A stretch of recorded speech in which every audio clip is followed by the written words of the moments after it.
In the cold, unforgiving terrain of the northern steppe, a small party of riders approached the Chinese city of Jiandu. Among them was a prisoner, Ambaghai Khan, ruler over a confederation of nomadic tribes from the vast barren expanses of Mongolia. His capture was a bitter reminder of the volatility of steppe politics. As Ambaghai was paraded through the city streets, the Jin dynasty's emperor made clear his disdain for the fierce horsemen who had long troubled his borders. The Khan or the Khan's fate was sealed when he was nailed to a wooden donkey, an execution designed not just to kill, but to humiliate. As Ambaghai Khan took his final breaths, he managed to dispatch a last command to his people: seek vengeance until the very nails of your fingers are worn away. This moment would echo throughout the Mongolian steppe, setting the stage for a centuries-long struggle that would culminate in the rise of one of history's greatest conquerors. The Mongolian plateau is a land of contrasts. Scorching summers give way to bone-chilling winters, and the terrain shifts from arid deserts to fertile grasslands. For the nomadic tribes who call this harsh landscape home, survival meant constant movement.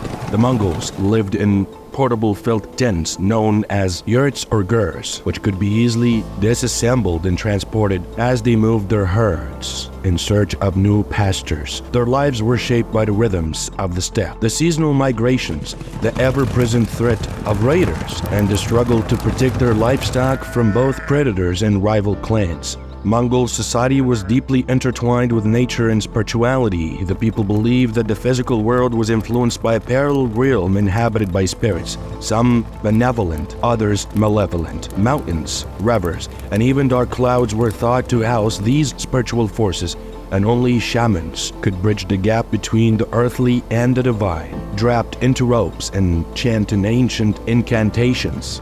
These spiritual leaders were called upon to heal the sick, guide the tribe's decisions, and ward off evil spirits. Though the Mongols worshipped Tengri, the sky god, and revered the well of heaven, they often found themselves at the mercy of more earthly powers.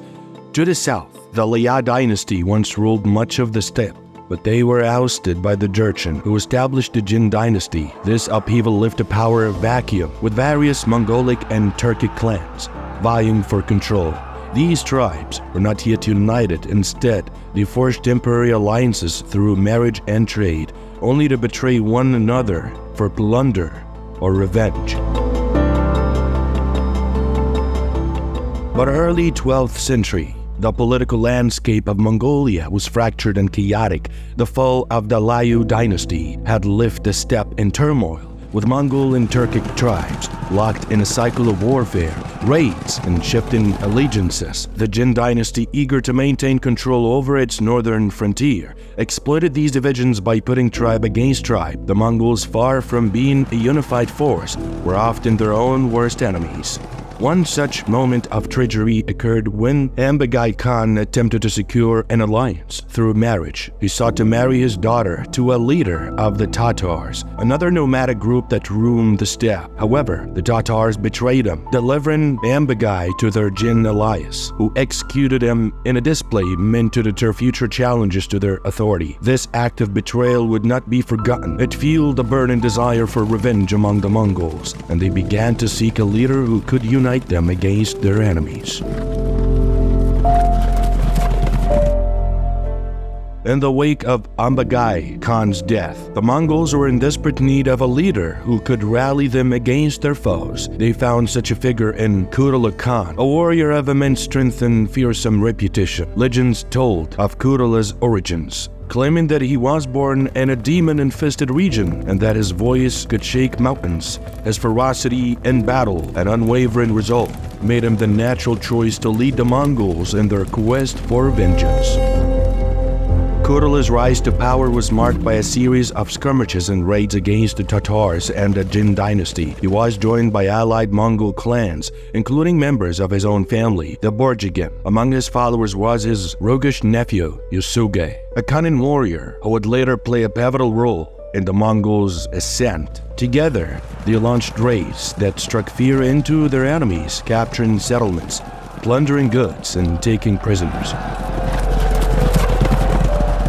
The Mongol warriors were unlike any other military force of their time. They were not professional soldiers trained in barracks. They were men hardened by the relentless demands of the steppe. From a young age, Mongol boys were taught to ride and shoot, honing their skills through hunting, archery games, and mock battles. Their most formidable weapon was the composite bow, a powerful tool made from layers of horn, sinew, and wood, capable of firing arrows with deadly accuracy even from the back of a galloping horse. The composite bow allowed the Mongols to strike quickly and retreat just as fast, making them nearly impossible to pin down. The Mongols' mastery of mounted archery was more than a military skill. It was a way of life. From infancy, children were tied into the saddle, learning to ride almost before they could walk. This early start made them among the finest horsemen in the world, capable of performing complex maneuvers at full gallop. Beyond mere transportation, the horse was central to Mongol culture, serving as a companion in battle, a source of food in times of need, and a symbol of personal wealth. Training was rigorous and began with hunting, which sharpened a warrior's aim and reflexes. The nurge, or mass hunt, was both a practical means of securing food and a military exercise. In these hunts, hundreds of riders would form a wide circle, gradually tightening their formation to trap all the game within. This synchronized advance not only provided meat but also taught the warriors to move as a unit, a skill that later proved invaluable on the battlefield. On this steppe, where formal military training was scarce, these hunts and games served as the primary means of developing combat skills. The Mongols became experts in using the landscape to their advantage, employing hit-and-run tactics, feigned retreats, and surprise attacks to keep their enemies off balance. Their horses, though small and stocky, were bred for endurance, able to travel vast distances without tiring. Each warrior owned several mounts, allowing them to switch horses during battle and maintain their momentum. Under Qutula Khan's leadership, the Mongols launched a series of aggressive campaigns against the Tatars and the Jin Dynasty. These conflicts were brutal, characterized by swift raids, the capture of slaves, and the burning of villages. The Mongols would strike at vulnerable border regions, pillaging settlements and tearing people from their homes. Hostilities with the Tatars, who had once betrayed Ambaghai Khan, were particularly fierce. The Mongols sought to punish their enemies with every raid, leaving behind a trail of ash and blood. However, these attacks were not without consequence. The Mongols' actions provoked reprisals from their enemies, and the need for allies on the steppe became even more apparent. One of the most significant alliances formed during this period was between Yesugei and Tughril, the ousted prince of the Kariid people. Tughril had been driven from his throne by his uncle after killing his own brothers in a ruthless bid for power. Despite warnings from Qutula Khan about Tughril's treacherous nature, Yesugei saw potential in the ambitious prince and forged a blood brotherhood with him. This alliance would later prove crucial in the rise of Yesugei's son Temujin. Yesugei was a formidable warrior in his own right. Known for his cunning and bravery in battle, he played a significant role in the Mongols' ongoing conflicts, often taking bold risks to secure his family's future. One such act of audacity occurred when Yesugei encountered a newlywed couple and, struck by the bride's beauty, abducted her as his own. The young woman, named Haloan, would later give birth to a son named Temujin, a name that would one day be known across the world. Temujin's birth was marked by ominous signs. According to legend, he was born clutching a blood clot, a symbol interpreted by some as a sign of his future greatness.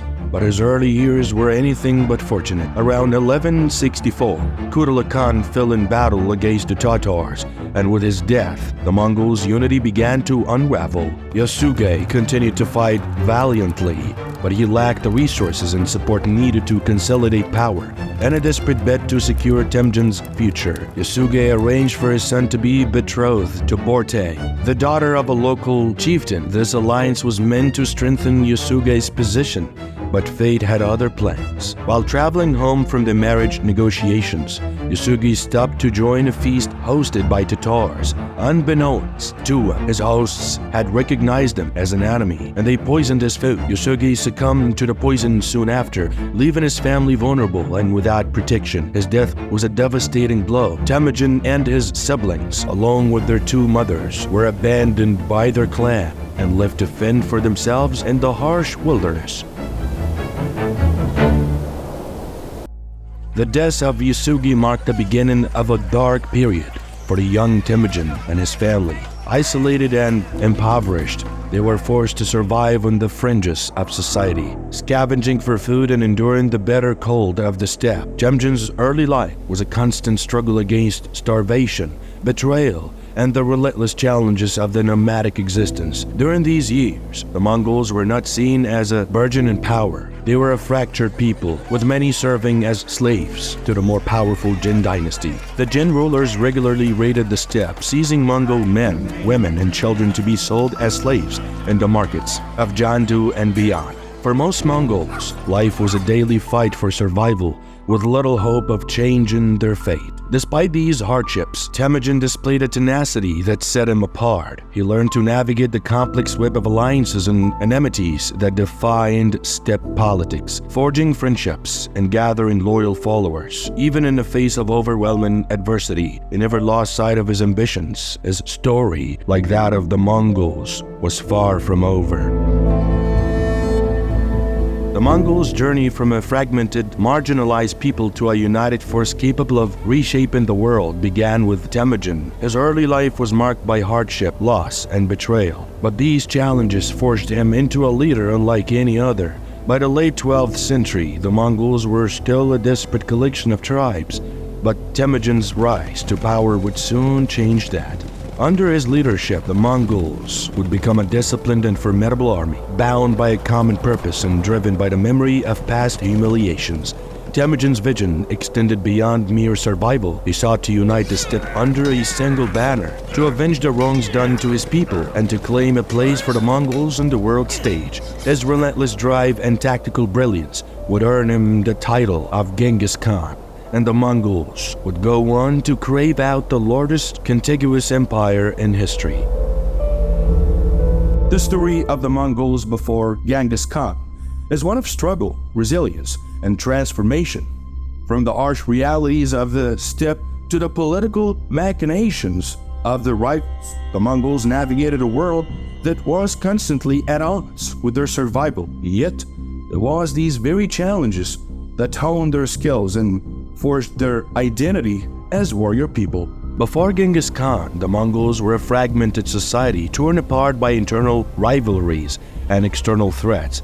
But through their relentless pursuit of vengeance, their mystery of mounted warfare, and their unbreakable spirit, they set the stage for a new era. The rise of Genghis Khan was not the beginning of their story, but the culmination of centuries of struggle. As the boy named Temujin grew into the man who would lead them, the world would soon learn that the Mongols were a force unlike any other, one that would change the course of history forever.